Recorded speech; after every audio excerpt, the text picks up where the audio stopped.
After 6 games and 15 goals, Zambia and co-host Equatorial Guinea have qualified from Group B into the knockout stages of the 2012 African Cup of Nations. Welcome to MTN Football Webcast. I'm your host, Brian Lee. Alongside me, I have Dwayne DeLocca. And Dwayne, probably the biggest talking point of this group is the fact that the co-host Equatorial Guinea did qualify for the knockout stages, which always bodes well for the tournament as a whole. But in your opinion, what did you make of their performances?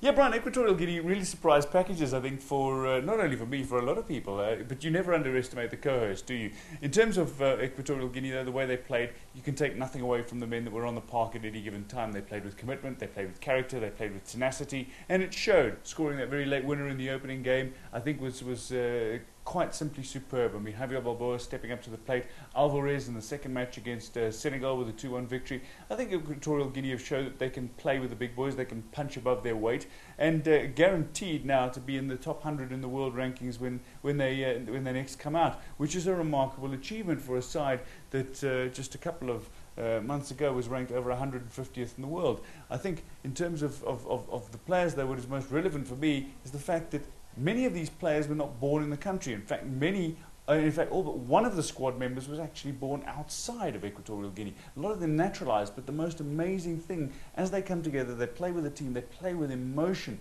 and it's something that's so self-evident when you watch them, almost tears welling in their eyes as they sing the national anthem.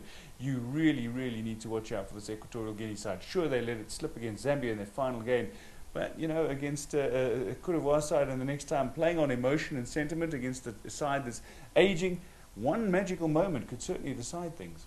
Finishing top of the group was Zambia, Dwayne, and besides from their 2-2 draw with Libya, they look pretty impressive.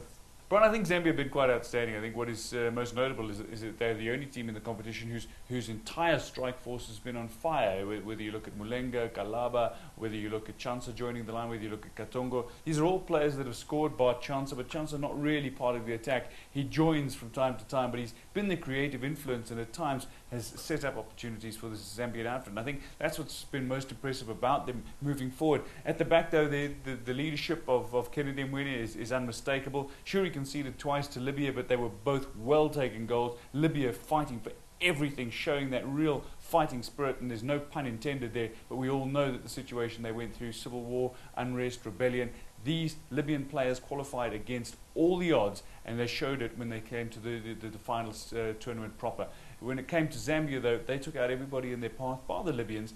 Those were very damp, wet conditions, difficult to play in. But I think the Zambian side is a team to watch. They came into this tournament playing on sentiment, but right now they're just firing on every cylinder. The question, though, is whether or not they're going to be coming up against a side that's also going to be stepping up a gear or two. I would love to see something like a Zambia-Ghana final, just to see what they would do against one another.